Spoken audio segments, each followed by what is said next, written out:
जैसे ही गोजो और सुकुना के बीच आखिरी लड़ाई का दिन करीब आता है, दोनों तरफ की तैयारियां तेज हो जाती हैं। 24 दिसंबर को जुजुत्सु हाई के छात्र अपने शिक्षक गोजो का हौसला बढ़ाते हैं, क्योंकि वह अपने जीवन की सबसे बड़ी लड़ाई के लिए निकलने वाले होते हैं। उधर उराओमे सुकुना के पास उसकी 3 और उंगलियां लेकर आता है और माफी मांगता है कि आखिरी उंगली नहीं मिल पाई, चाहे उन्होंने कितनी भी कोशिश क्यों न की हो। सुकुना इस पर परेशान नहीं होता, क्योंकि उसे पहले से ही शक था कि सटोरू गोजो ने आखिरी उंगली को छुपा कर रखा है, ताकि यूजी की फांसी को अनिश्चित काल तक टाला जा सके। उराओमे इसे गोजो के हाथों अपनी दूसरी हार मानता है और अपने पुराने जख्म को कोसता है, जो अब भी दुख रहा है, भले ही उसने रिवर्स कर्स टेक्निक का इस्तेमाल किया हो। सुकुना उराओमे को भरोसा दिलाता है कि वह अपनी ताकत के एक हिस्से को अपनी मम्मीकृत पुराने शरीर के अवशेष से पूरा कर लेगा। वह सोचता है कि उसकी मम्मी को सोकुशिन बुत्सु, ध्यान में समाधि लेने वाले, की तरह तैयार किया गया था। वह यह अंदाजा लगाता है कि यह या तो केंजाकू की चाल थी या टेंगेन का काम। दूसरी ओर केंजाकू टीवी के सामने खड़ा होकर कोगाने से पूछता है कि जो खिलाड़ी कॉलोनी में नहीं गए, उनमें से कितने कर्स टेक्निक रिमूवल से मर चुके हैं। कोगाने जवाब देता है कि 61 खिलाड़ी। केंजाकू इस पर विचार करता है कि ये खिलाड़ी या तो मौत के डर से या किसी को मारने की अनिच्छा के कारण भाग नहीं ले सके, लेकिन वह यह भी कहता है कि उनके पास विकल्प था, क्योंकि हिरोमी के बनाए नए नियम से वे इन दोनों स्थितियों से बच सकते थे। वह जापानी समाज पर नाराजगी व्यक्त करता है, जो हमेशा अपने जीवन को स्थिर मानता है, जबकि वे हमेशा विनाश के कगार पर होते हैं। इसके बाद वह टेंगेन के साथ इस विषय पर चर्चा करने की बात कहता है। जुजुत्सु हाई में गोजो याद करता है कि अब सिर्फ वही शोकू और इजिची उनके पुराने दिनों के साथी बचे हैं। शोकू कहती है, एक और है जो पूरी तरह से ठीक नहीं हुआ।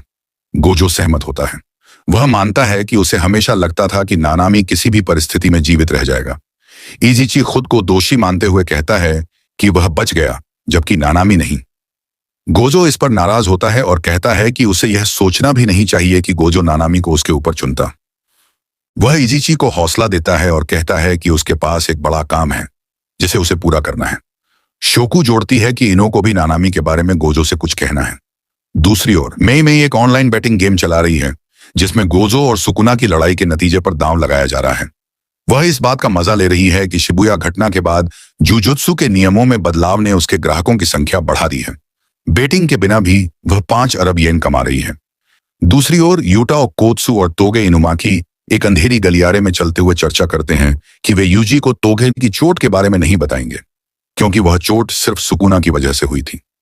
24 दिसंबर, अब बर्बाद हो चुके शिंजुकू शहर में उस शाम सुकुना, उराओमे और केंजाकू एक गगनचुंबी इमारत की छत पर लड़ाई की तैयारी कर रहे हैं।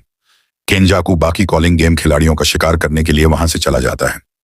उराओमे उसके जाने से खुश होता है, लेकिन केंजाकू उन्हें याद दिलाता है कि अगर वह पहले चला जाता तो गोजो उसे मार देता।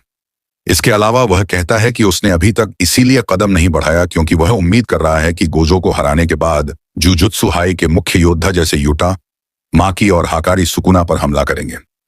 जुजुत्सु हाई में गोजो लड़ाई के लिए निकलने से पहले छात्रों से मिलते हैं।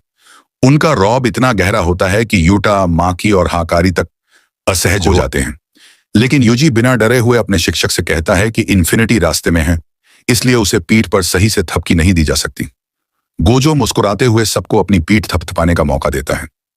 छात्र उसे प्रोत्साहित करते हैं और लड़ाई में जीत की शुभकामनाएं देते हैं।